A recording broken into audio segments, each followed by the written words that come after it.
Daily taste the daily. ఆకాశమే హద్దుగా వెండి రేట్లు పెరుగుతున్నాయి. గత 3 రోజుల్లో కేజీ వెండి ధర 32,000 పెరిగింది. ప్రస్తుతం 3 లక్షల మార్కును దాటింది. ఈ క్రమంలోనే కిలో వెండి 15,000 పెరిగి 3,07,000కు చేరుకుంది. ఇక బంగారం ధరలు సైతం మరోసారి పెరిగాయి. తాజాగా 1,090 రూపాయలు పెరిగింది. దీంతో 24 క్యారెట్ల 10 గ్రాముల గోల్డ్ ధర 1,43,620 రూపాయలకు చేరుకుంది.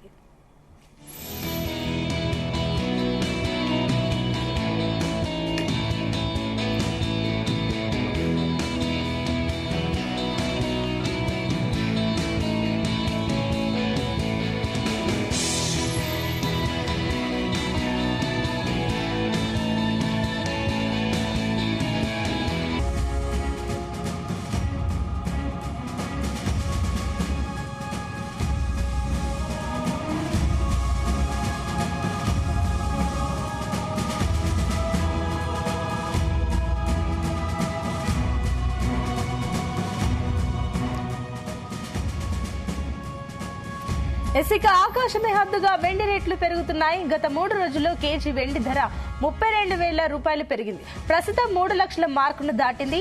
ఈ క్రమంలోనే కిలో వెండి 15,000 రూపాయలు పెరిగి 3,07,000కు చేరుకుంది.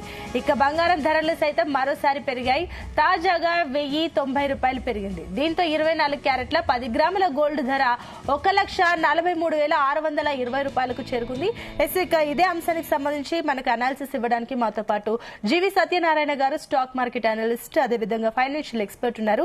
హలో అండి సత్యనారాయణ గారు, హ్యాపీ సంక్రాంతి అండి. ముందుగా మీకు thank you. Same to you. మన వాళ్ళకు కూడా, ఏది మన వ్యూయర్స్ అనుకోండి, మన వీడియో చూసే వాళ్ళందరికి కూడా సంక్రాంతి శుభాకాంక్షలు. థ్యాంక్ యూ అండి. సో సత్యనారాయణ గారు, చూస్తున్నాం సో పండగ అనే కాదు, పండగ కాకముందు నుంచి కూడా మనం చూస్తూనే ఉన్నాం బంగారం, సిల్వర్ రెండు కూడా సేమ్ పరుగులు పెడుతున్నాయి. ఒక పక్క అటు వినియోగదారులు కూడా తగ్గిపోయారు, కొనుగోలుదారులు కూడా కొనడానికి ఆలోచిస్తున్నారు. అయినప్పటికీ కూడా ఇదే రకంగా ఇదే స్పీడ్ లో వెళ్తుందంటే దీని వెనుక కారణాలు ఏమై ఉండొచ్చు? అవును, ఏ రోజుకి ఆ రోజు హై హై మనం ఏ రోజు చెప్తున్నా మళ్ళీ ఆ రోజు హై ఉంటుంది, మళ్ళీ తెల్లారితే మళ్ళీ అదే హై అవుతుంది. ఈ రోజు కూడా సేమ్ అదే సిచ్యువేషన్. మీరు అన్నట్టుగా గోల్డ్ ఆల్ టైమ్ హైకి వెళ్ళడం జరిగింది, సిల్వర్ ఆల్ టైమ్ హైకి వెళ్ళడం జరిగింది. 3,07,000 ట్రేడ్ అవుతుంది అది సిల్వర్. కాపర్ కూడా ఆల్ టైమ్ హైలోనే ఉంది. ఇప్పుడు ఈ 3 కూడా ఆల్ టైమ్ హైలోనే ఉన్నాయి. అయితే ఏ రోజుకి ఆ రోజు ఎందుకు ఆల్ టైమ్ హైకి వెళ్తున్నాయి ఏంటిది అంటే, అసలు ఒక విధంగా చూస్తే మార్కెట్ లో లిక్విడిటీ లేదు, వాల్యూమ్ లేదు, కొనేవాళ్లు లేరు. చికాగో మర్కంటైల్ ఎక్స్చేంజ్ లో మార్జిన్లు పెంచడం జరిగింది. మన ఎంసీఎక్స్ లో కూడా మార్జిన్లు పెంచడం జరిగింది. కొనుగోలు అంటే కొనడానికి ధైర్యం సరిపోవట్లేదు, మార్జిన్లు సరిపోవట్లేదు. అయినా కానీ మార్కెట్లు మాత్రం gold, silver, copper all time హైకి వెళ్ళడం జరిగింది. మెయిన్ రీజన్ ఏంటిదంటే, మళ్ళీ ఇప్పుడు ఇరాన్ లో ఏదైతే ఉద్రిక్త పరిస్థితులు ఏర్పడ్డాయో, ఇరాన్ కి ఎవరైతే ఇప్పుడు ట్రంప్ ఇరాన్ ని ఆక్రమించుకోవాలని, గ్రీన్లాండ్ లేటెస్ట్ గా మళ్ళీ దాన్ని ఆక్రమించుకోవాలని, వారం 10 రోజుల కింద వెనిజులా ఇష్యూ తోటి ఇవన్నీ ఒకటి, మళ్ళీ లేటెస్ట్ గా నిన్న జరగటం ఏంటిదంటే మళ్ళీ రష్యా ఉక్రెయిన్ మీద దాడి జరగటం, ఈ వీటన్నిటితోటి ఈ మెయిన్ గోల్డ్, సిల్వర్, ఈ కమోడిటీస్ ఏవైతే ఉన్నాయో అల్యూమినియం, జింక్, లెడ్ అవన్నీ కూడా ఆల్ టైమ్ హైకి దగ్గరలోకి వచ్చేసినాయి. ఆల్రెడీ అల్యూమినియం, జింక్ అయితే ఆల్ టైమ్ హైలోనే ఉన్నాయి. అంటే కమోడిటీస్ లో మాక్సిమం ఏవైతే ఉన్నాయో gold, silver, copper, aluminium, zinc, lead ఇవన్నీ కూడా ఆల్ టైమ్ హైకి వెళ్ళడం జరిగింది. ఒక క్రూడ్ ఆయిల్ ఒకటే కొంచెం మైనస్ లో ఉంది, అంటే తక్కువలో ఉంది, అంతే తప్ప మైనస్ కాదు, తక్కువలో ఉంది. మిగిలిన వాటితో పోలిస్తే ఇది పెరుగుదల లేదు. ఇకపోతే ఇక మెయిన్ మనం చూడవలసింది ఏంటిదంటే, ఈ ట్రంప్ది ఇవాళ బుధవారం నాడు అమెరికా సుప్రీంకోర్టులో తీర్పు ఉంది. అది ఒకటి మనకి తెలవాల్సింది. తర్వాత యుఎస్ లో ఇన్ఫ్లేషన్ డేటా రావడం జరిగింది. అది అంచనాల కంటే తక్కువ వచ్చింది. అంటే ఇన్ఫ్లేషన్ అంటే ఏంటి? ద్రవ్యోల్బణం, ధరలు ఏదైతే ఉందో ఏదైతే అంచనాల కంటే తక్కువ రావడంతో అంటే పెరిగింది అన్నట్టు అర్థం. అందుకని అది ఒక మెయిన్ రీజన్. తర్వాత ఫెడరల్ రిజర్వ్ కూడా మళ్ళీ ఇప్పుడు అది జెరోమ్ పావల్ది ఇష్యూ నడుస్తుంది. ఆయన మీద ఏదో అన్నారు అని, ఆయన బెదిరింపు కాల్స్ వచ్చినాయి అని. అయితే మళ్ళీ ఆయనని దింపేసి వేరే అతన్ని అపాయింట్ చేసి ఈ సంవత్సరం 2026లో 2 సార్లు వడ్డీ రేట్లు తగ్గిస్తామని కూడా ఇప్పటికే ఒక అనౌన్స్మెంట్ చేయడం జరిగింది. దాంతో ఈ గోల్డ్, సిల్వర్ పాజిటివ్ ఉంటారు. అంటే ఎప్పుడైనా కానీ వడ్డీ రేట్లు తగ్గిస్తే ఈ కమోడిటీస్ గోల్డ్ సిల్వర్ పాజిటివ్ ఉంటుంది. మెయిన్ ఈ రీజన్స్ అన్నమాట. ఏది ఈ భౌగోళిక పరిస్థితులు అంటే ఈ ట్రేడ్ డీల్స్ అనుకోండి. ఇప్పుడు ట్రంప్ మామూలుగా లేదు, 1 year దాటిన తర్వాత ఇప్పుడు ఇరాన్ ఆక్రమించుకోవటం, మెక్సికో అంటుండు, క్యూబా అంటుండు, ఇప్పుడు గ్రీన్లాండ్ అంటుండు, ఇరాన్ అంటుండు, ఇవన్నీ ఆక్రమించుకోవటం అన్నమాట. అంటే దేశాలు ఇవన్నీ ప్రపంచ దేశాలన్నీ వ్యతిరేకిస్తున్నాయి. అయినా కానీ ఆయన పని ఆయన చేసుకుంటూ పోతుండు.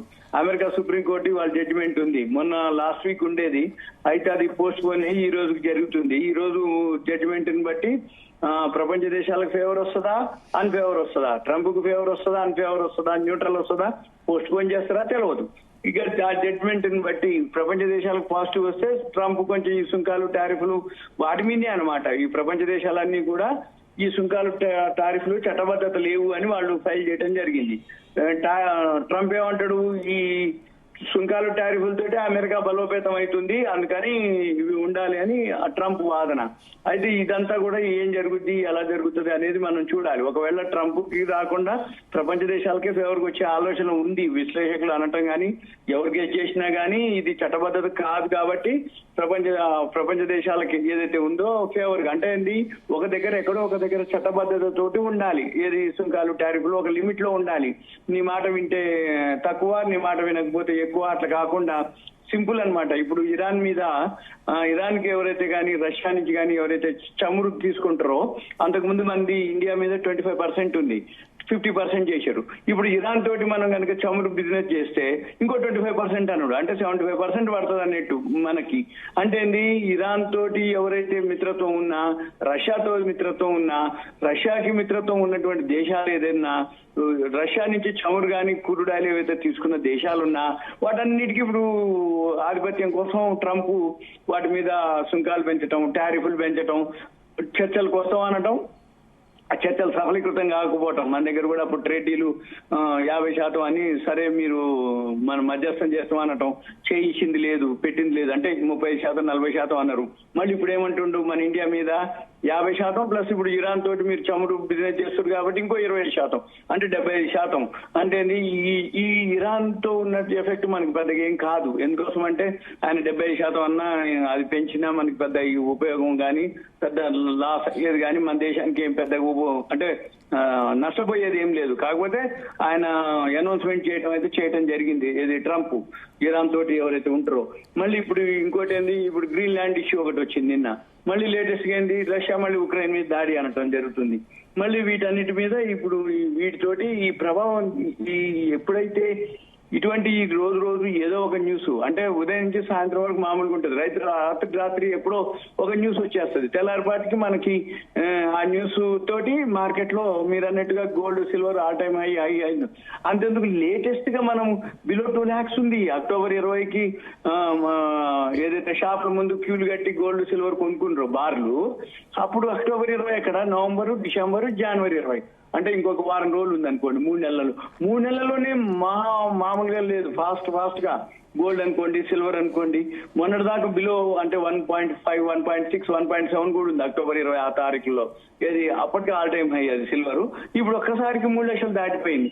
ఇప్పుడు మీరు అన్నట్టు కొనుగోలుదారులు ఎవరు లేరు, కొనాలంటే 3 లక్షలు పెట్టి సిల్వర్ ఏం కొంటారు, గోల్డ్ వచ్చేటప్పటికి 1,44,000, 1,45,000 పెట్టి ఏం కొంటారు.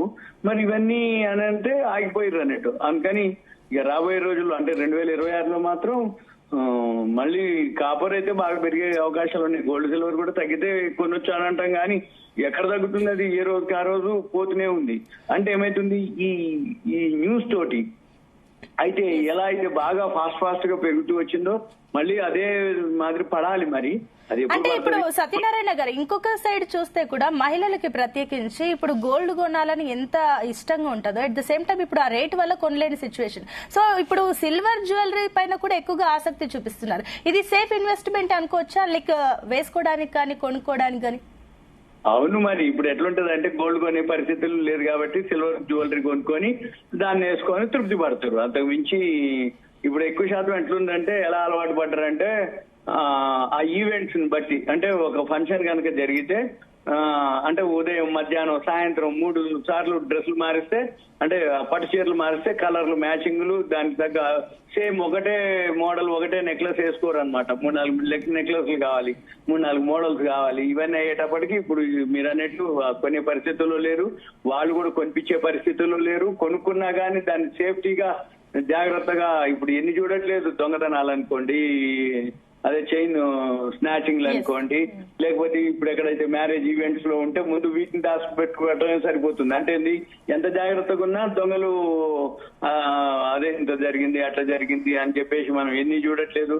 అందుకని ఎక్కువ శాతం మీరు అన్నట్టు ఇప్పుడు సిల్వర్ జ్యువెలరీకి పోయింది అంటే వాళ్ళ కోరిక తీరుతుంది. ఒకవేళ ఏదైనా జరిగిపోయింది అనుకో ఏం చేస్తాంలే, ఇక సిల్వర్ పైసలే కదా పోయేది అని అట్లా అనమాట. ఇక వాళ్ళ కోరిక తీరుతుంది తప్ప జనరల్ గా దానికంటే ఆ కోరికను విరమించుకోవటం ఉత్తమం. అంటే కొనకుండా ఊపుకోవటం ఉత్తమం. కొందకానికి మళ్ళీ ఇప్పుడు ఇంట్లో ఒరిజినల్ గోల్డ్ ఉంటే సిల్వర్ జ్యువెలరీ ఉంటది అనుకో, తర్వాత ఏమైనా తెలుసా వీళ్ళకి కన్ఫ్యూజన్ ఏది సిల్వర్ జ్యువెలరీ అంటే అంత ఉండదు అనుకోండి, కాకపోతే అంత జాగ్రత్తగా ఉంటుంది.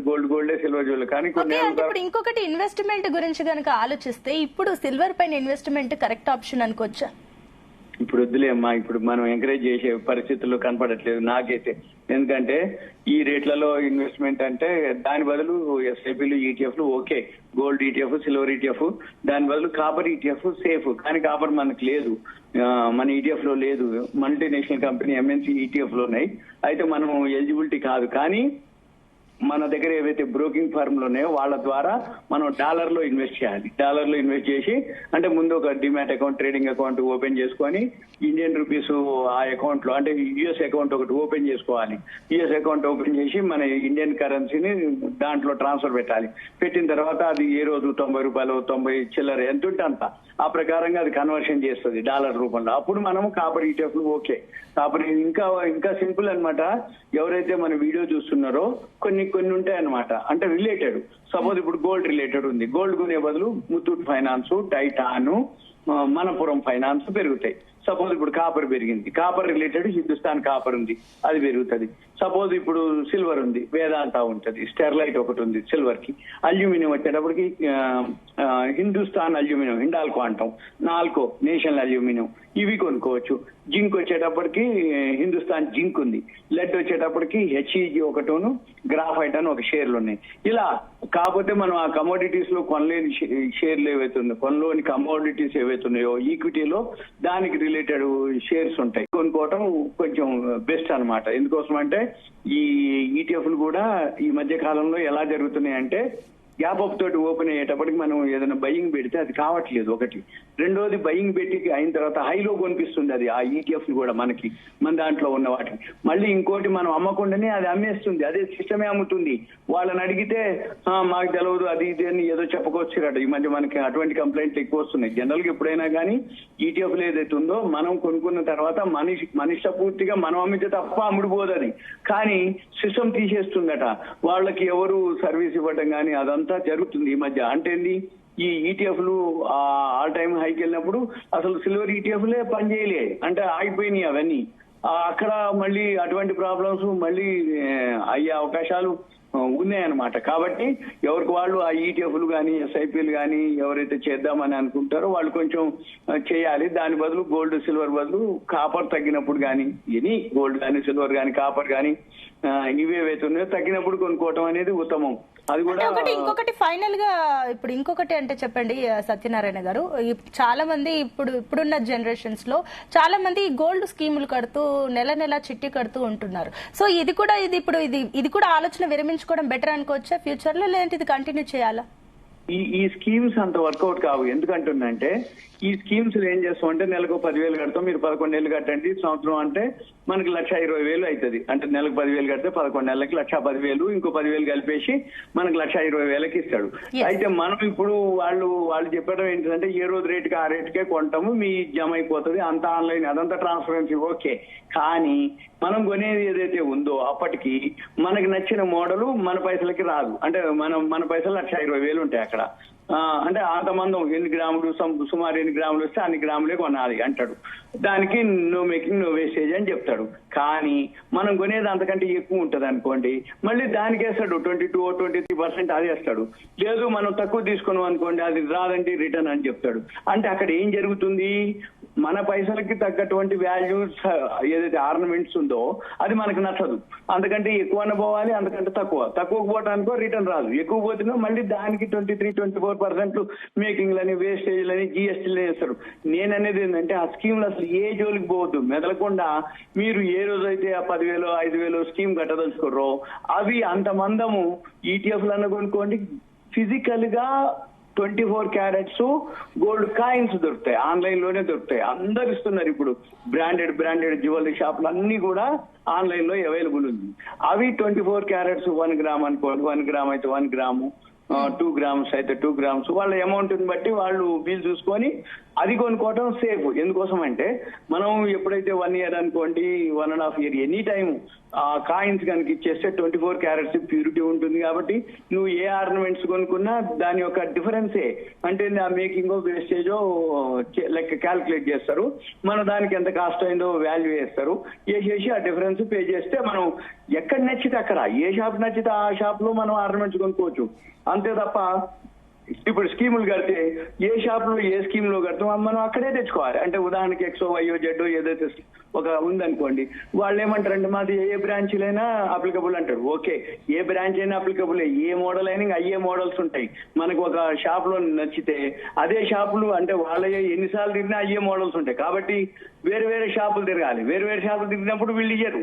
అందుకని మన పని ఎంతసేపటికి ఏంటిది, 24 క్యారెట్స్ కనుక అయితే ఎవరికి వీను నీకు ఎన్ని కొనేది ఉద్దేశం ఏం లేదు, మెదలకుండా అట్లా పోతే క్యాష్ చేసుకునే సోర్స్ కూడా ఉంది ఇప్పుడు మార్కెట్ లో. అంటే కొంచెం తక్కువ అయింది, పోనీ 10, 20, 50 రూపాయలు తక్కువ ఉంటే తక్కువ ఉంది. ఎందుకంటే మనం జిఎస్టీ ఉండదు. జనరల్ గా ఏం జరుగుద్ది, మనం కొనేటప్పటికి అమ్మేటప్పటికి ఏంటిదంటే కొనేటప్పుడు జిఎస్టీలు, వాళ్ళు ట్రేడర్ కాబట్టి బిల్లు ఇవన్నీ ఉంటాయి. మళ్ళీ మనం అమ్మాలి అన్నప్పుడు మన దగ్గర 24 క్యారెట్స్ కాయిన్స్ ఉన్నా గానీ, మనం ఆన్లైన్ లో కొనుక్కున్నా గానీ, మనం ఎక్స్చేంజ్ చేసేటప్పుడు మీది జిఎస్టీ లేదు, రెండోది మీకు అంటే లైసెన్స్ కానీ 20 ట్రేడ్ లైసెన్స్ లేవు అంటాడు. అందుకని అవన్నీ ఉండవు కాబట్టి 50-100 తక్కువ అడుగుతాడు. సరేనండి మంచిది, ఏమో చేసి ఇచ్చేయండి అని మనం అవి చూడొద్దు. కొనుక్కున్న రేట్ అంతా, అమ్మే రేట్ అంతా, ఉన్న రేట్ అంతా మార్కెట్ లో ఉన్న రేట్ కి మన దగ్గర నుంచి ఎంత తీసుకుంటుండు, 50-100 తీసుకుంటుండు. ఓకే, క్లోజ్ అనాలి. రైట్, థ్యాంక్ యూ అండి సత్యనారాయణ గారు ఫర్ యువర్ వాల్యుబుల్ ఫీడ్బ్యాక్.